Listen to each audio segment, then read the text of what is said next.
Okay, so everybody loves talking about business, but nobody seems to like talking about the part that actually makes it all tick. Yeah. The financials. Yeah. You know what I mean? Yeah. A financial statement Yeah. can just seem uh, so dense and complicated. Right. But what if they don't have to be? Mm-hmm. What if it's just a matter of understanding the language and the Yeah. structure? That's what's so fascinating, is that a lot of times the barrier to entry for people who get scared by financial statements is not even necessarily like the math part of it. It's more like the language part of it. Right. And once you understand the language and the structure of it, you can actually start to see the story that it's telling. Exactly. Yeah. And that's what we're hoping to do today in this deep dive. We're going to be looking at financial statements by Thomas Idelson, a step-by-step guide to understanding and creating financial reports. This book, by the way, is a great place to start if you're somebody who is new to this whole world of finance. Mm. We heard from a solo entrepreneur who was finally able to understand their own business's financials after reading it. Wow. And another reader even called it the best book they'd ever read The best book. on understanding financials. Wow. So That's high praise. very high praise indeed.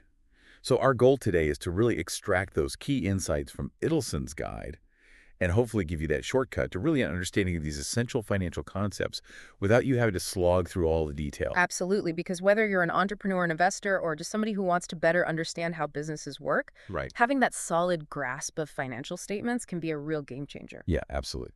Where do we begin? Well, I think the best place to start is by just tackling some of that specialized vocabulary Okay. that Idelson talks about, right? Because a lot of these terms we might use in everyday language, Yeah. but they have very specific meanings in the financial world. Absolutely. So let's start with maybe like sales or revenue, for example. Okay.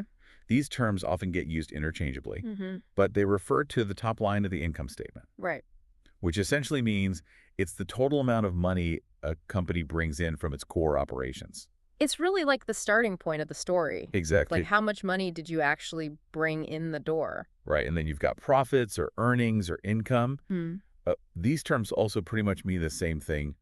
They all refer to the bottom line, Mm-hmm. which is what's left over after you deduct all of your expenses. Right. So it's not just about how much money you bring in. Right. It's how much you have left after you pay for everything that it costs to run your business. Exactly. And so it's important to understand that like a strong top line doesn't necessarily always mean a healthy bottom line. Mm-hmm.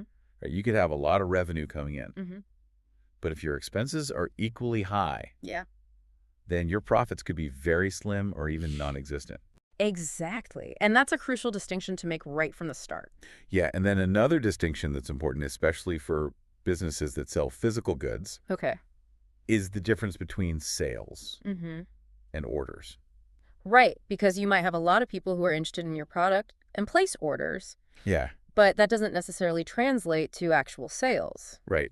An order is just a customer's request to purchase something in the future. Mm-hmm. It doesn't actually show up on the financial statements as a sale until that product is actually shipped or that service is delivered. Right. It's all about when the economic transaction actually takes place, Yeah, not just the intention to buy. exactly. So there has to be that actual exchange of goods or services Mhm. for it to count. Makes sense. So that's an important one. And then there's this, I think, often confusing Mhm. relationship between profits and Yeah. cash. Right. Because you can be profitable on paper, Right, but still be short on cash. right. A company can be profitable, like we said, meaning its revenues exceed its expenses Yeah. over a certain period of time, Mm-hmm. but it might still not have enough liquid funds to actually meet its immediate obligations. Right. Like if you have a lot of sales on credit, Yeah, but your customers are slow to pay, you can find yourself in a cash crunch, even if your business is fundamentally profitable. exactly. And Idelson uses a great analogy to explain this. He compares it to going to the doctor and the doctor telling you you're in perfect health, Mm-hmm. but you're dead. It's a little morbid. Yeah, well, it's a striking image that really gets the point across. It does. And it highlights this crucial difference between like the long-term health of the company Yeah. and its short-term ability to actually survive. Right. Because you can be on the right track in the long run. Hmm. But if you can't pay your bills today, Right. you might not make it to tomorrow. Exactly. And building on this idea of profitability versus kind of survival. There's also the distinction between solvency and profitability. Okay, so profitability we already talked about. That's about making more money than you spend. Right. But solvency is more about your ability to meet your long-term financial obligations. Right. Essentially means having more assets than liabilities. Yeah. And you can think of assets as what you own Yeah. and liabilities as what you owe. Mm-hmm. So solvency is about making sure you have enough to cover what you owe. Okay, so a company could be profitable in the short term. Yeah. Maybe they're generating a lot of sales. Mm-hmm. But if they have a huge amount of debt, they could still be technically insolvent. Right, because eventually those debts will come due. And if you don't have the assets to cover them, Right.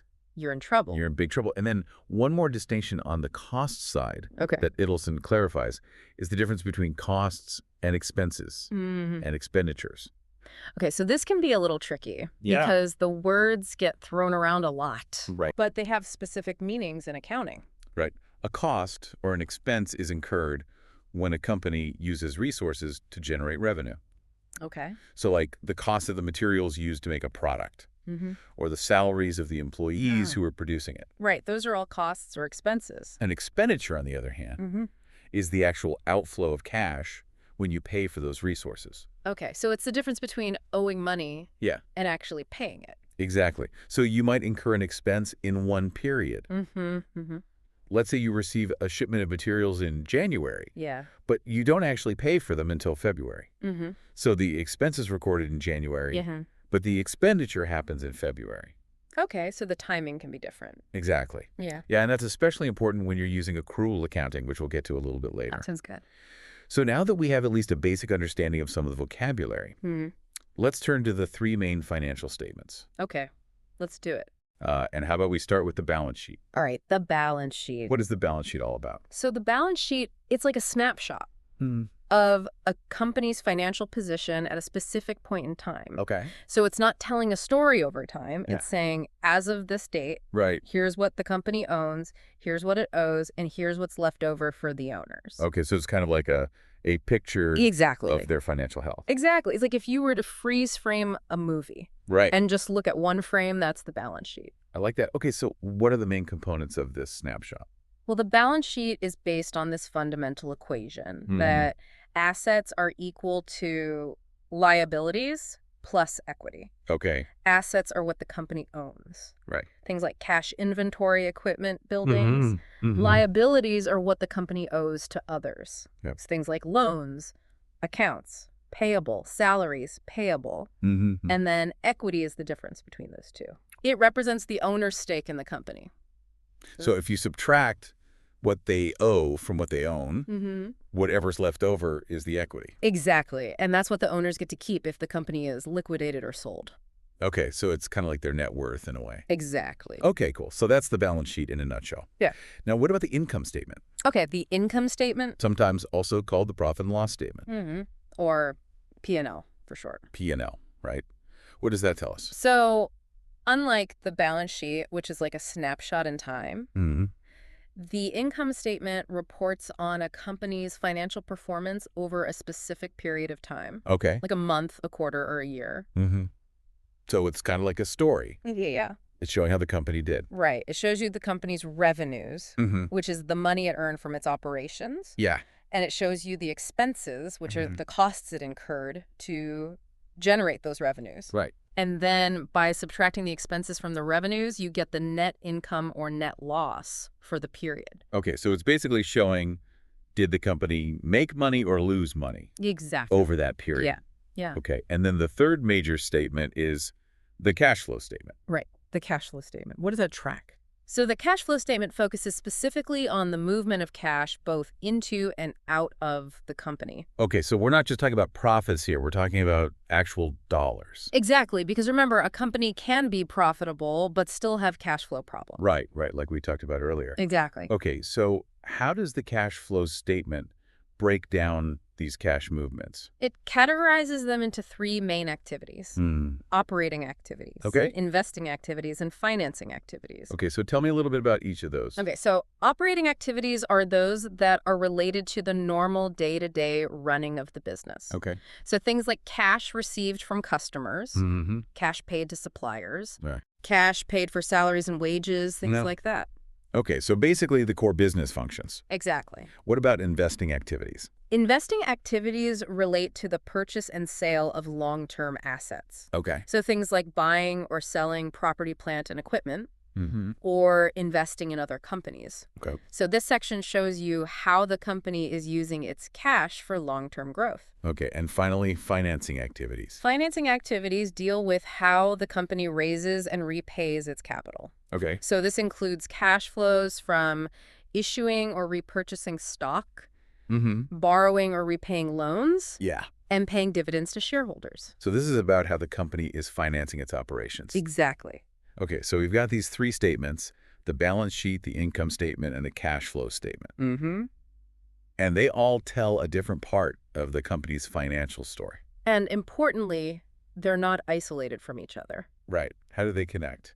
Well, for instance, the net income that you calculate on the income statement that flows into retained earnings on the balance sheet, Okay. which is a component of equity. Right. So the profit that the company makes, Mm-hmm. that ultimately increases the owner's equity. Okay. And then changes in asset and liability accounts on the balance sheet. Yeah. Those often have implications for the revenues and expenses reported on the income statement. Okay. So it's all interconnected. Give me an example. Sure. So let's say a company sells a bunch of products on credit. Mm-hmm. That will increase their sales revenue on the income statement, Right. but it will also increase their accounts receivable on the balance sheet. Yeah, because they haven't actually received the cash yet. Exactly. And that increase in accounts receivable, Mm-hmm.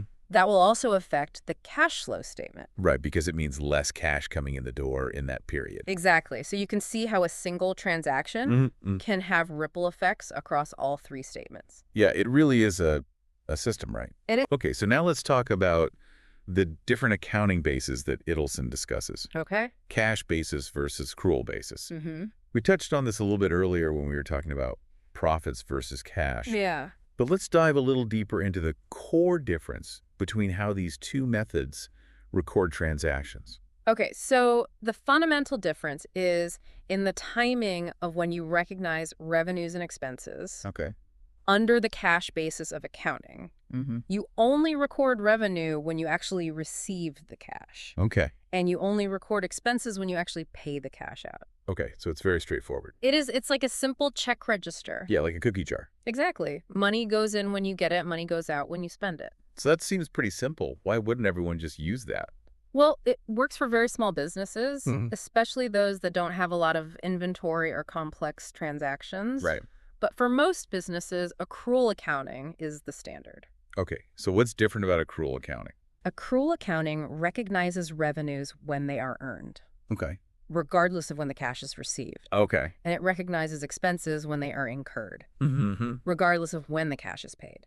Okay, so give me an example. Sure. So let's say you sell a product to a customer on credit. Mm-hmm. You deliver the product in January. Yeah. But the customer doesn't pay you until February. Mm-hmm.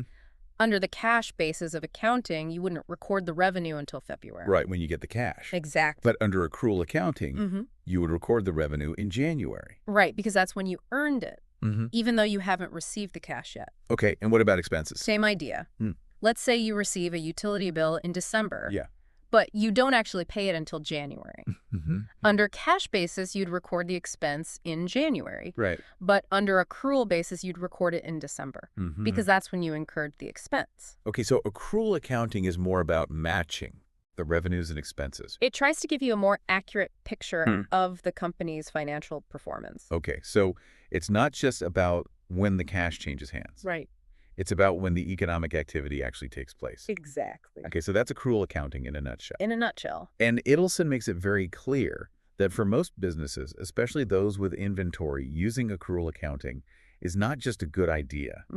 It's actually required by the IRS. Right. For tax purposes. Exactly. You have to use accrual accounting. So that's a key point It is. to remember. Okay, so now that we have a handle on the main financial statements and the different accounting bases, Mm-hmm. let's move on to something that Idelson calls the 12 basic principles of accounting. Okay, these are like the fundamental rules of the game. Exactly. They're the guidelines and conventions that make sure financial reporting is consistent, comparable, and reliable. Mm-hmm. So they dictate how and when transactions are recognized, measured, and presented in the financial statements. Right, because if everyone just made up their own rules, Right. it would be chaos. Exactly. It'd be impossible to compare companies or to really understand what the numbers were telling you. Exactly. So these principles provide that framework for making sure everyone is speaking the same language. Okay, so let's talk about a few of these key principles. Okay, sounds good. One that Idelson mentions is the going concern principle. Okay, the going concern principle. What's that all about? So the going concern principle assumes that the business will continue to operate in the foreseeable future. Okay, so we're assuming it's not about to go bankrupt. Exactly. Okay. And this assumption is really important because it affects how we value assets and liabilities. Okay, so give me an example. Sure. So let's Right. say a company has a piece of equipment Mm-hmm. that they use in their operations. Yeah. If we assume that the company is a going concern, Mm-hmm. then we can depreciate that equipment Right. over its useful life. Spread out the cost. Exactly. But if we think that the company is about to go bankrupt, Mm. then that equipment might not be worth very much. Right, because they might have to sell it off quickly. Other debts. So the going concern assumption, Mm-hmm. it's really fundamental to a lot of accounting practices. Okay, that makes Mhm. sense. And then another principle is measurement. Okay, measurement. What's crucial about that? Measurement simply means that accounting focuses on items that can be reliably measured in monetary terms. Okay. So things like how much cash you have, Mm-hmm. how much inventory you have, Yeah. how much you owe to your suppliers. Right. Those are all things that we can measure in dollars and cents. Right. But there are other things that are important to a business Mm-hmm. that are much harder to measure. Like what? Things like brand reputation, Yeah. customer loyalty, employee morale. Right. Those things are undoubtedly valuable, Mm-hmm. but they're not easily quantifiable. Right, so they don't usually show up on the financial statements. Exactly. Okay, so it's about focusing on the things that we can actually put a number on. Precisely. And then there's this principle called historical cost, Okay, historical cost. which I feel like sometimes is a little bit out of touch with reality. Yeah. How so? Well, it means that assets are typically recorded at their original purchase price, regardless of what they might be worth today. Right. So if you bought a building 20 years ago Yeah. for $1 million, Mm-hmm. it might be worth $5 million today. Right. But on the balance sheet, Mm-hmm. it's still going to be recorded at $1 million. Right. Which seems kind of weird It does seem weird. because it doesn't really reflect the current market value Right. of the asset. But there's a reason for this. Okay, what's the reason? Well, the rationale is that historical cost is objective. Mhm. It's verifiable. Yeah, you have a receipt. Exactly. You have a receipt, and it's relatively easy to track. Okay. If we were constantly revaluing assets based on market fluctuations, Mm-hmm. it would be a lot more subjective, and Yeah. there would be more potential for manipulation. Okay, so it's about keeping things consistent and transparent, Exactly. even if it means the numbers don't always perfectly reflect the current market conditions. Right. Okay, so that's historical cost. And then there's materiality. Okay, materiality. What does that mean? Materiality recognizes that accounting shouldn't sweat the small stuff. Okay. It's about focusing on the information that is actually significant enough to influence the decisions of the people who are using the financial statements. Okay, so what's considered material? It depends on the size and nature of the company. Okay. So a few $100s might be immaterial for a huge multinational corporation, Yeah. but it could be very material for a small mom and pop shop. Right, because it would make a bigger difference to their overall financial picture. Exactly. Okay, so it's about using common sense and judgment to determine what's really important. Precisely. Okay, and then there's this principle of estimates and judgments, Okay, estimates and judgment. which seems kind of funny because I feel like accounting is supposed to be all about precision. Right, it's supposed to be exact. Yeah. But the reality is that a lot of accounting involves making estimates Okay. because there are a lot of things that we just can't know for sure. Like what? Well, for example, how long is a piece of equipment going to last? Mm-hmm. We can estimate its useful life, Yeah. but we don't know for sure or Mhm. how many of our customers are going to pay their bills on time. Mm-hmm. We can estimate our bad debt expense, Yeah. but we can't predict the future with perfect accuracy. Right. So there's always going to be some level of uncertainty. Exactly. And that's where estimates and judgments come in. Right. And the key is that these estimates should be reasonable. Mm-hmm. They should be consistently applied, Okay. and they should be based on sound judgment.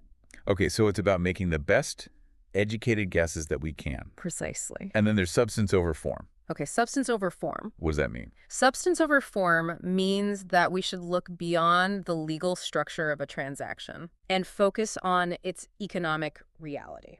Okay, I'm not sure I understand. Okay, so let's say a company leases a piece of equipment, Yeah. but the terms of the lease are such that the company is essentially buying the equipment, Mm. even though it's technically a lease. Okay. In that case, we would account for it as a purchase, Mm-hmm. even though legally it's a lease. Okay, because that's the economic reality of the situation. Exactly. Okay, so it's about making sure that the financial statements reflect the true economic substance of the transaction Precisely. and not just the legal form. Right.